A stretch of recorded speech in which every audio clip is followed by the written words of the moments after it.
You have anything in your life that you have to argue with yourself about? You have to repeatedly have to try to persuade yourself. I mean, you know it. There's a thing in your life. The Spirit keeps bringing it to your mind. Your conscience is telling you, and you keep arguing.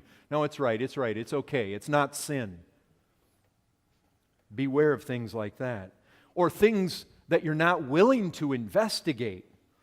I mean, you just want to do it, and you're not going to give a whole lot of time to thinking about it. Look, if you've got things in your life that you can't honestly bring before the Lord in prayer and ask for His guidance and His counsel and His direction and examine thoroughly in light of Scripture, if you've got things in your life you're not willing to do that too, it's usually because you don't want to know. How about things that you would quickly spot if you saw in somebody else? I mean, you see in their life, hey, that's not good. But when it's in your life, kind of looks different to you. And I mean, I ask myself this. You know, people often wear the band, what would Jesus do? But do you ask yourself, would Jesus do this? Because you know what? If there was ever a fleet-footed runner, it was Him. He ran the race to perfection, and He ran well. And He ran in faith. He trusted His Father. He believed His Father. He held to the promises of His Father. And He ran perfect. Watch how He runs. Would He have put that thing in His life? Even if it's not sin, would He have allowed that in His own life? How about this?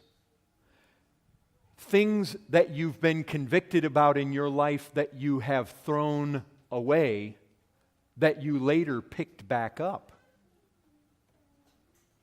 It may be okay. I mean, there are seasons when certain things we should have tossed away, and there are seasons when they may be appropriate again.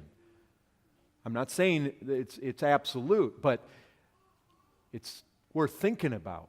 Things that at one time you were convinced you shouldn't have in your life that you came to later justify. One of the things I thought about too is just a bunch of baggage in your life that's all about yourself.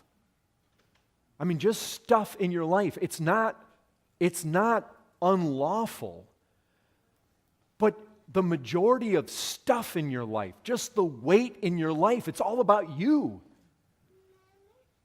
Your life is not largely filled with the kind of stuff that shows that you're really living to love other people.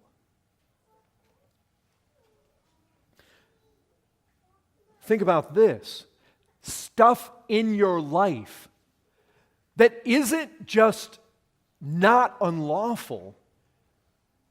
It may in some respects be good, but you could replace it with stuff much better.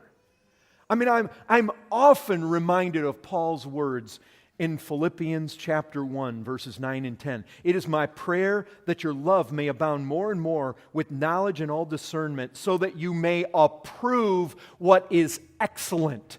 I often think of that. When I was a young Christian, I heard John MacArthur do a sermon on that text, and he really hammered that into my head, is don't give your life simply to what is good. Strive for excellence. And a lot of times we have to think that way. It's not, I came across somewhere, some guy had a pair of running shoes on. And he was out training. And when we got time for the race, he put on a different pair of running shoes. And somebody asked him about it. And he said, well, these are lighter.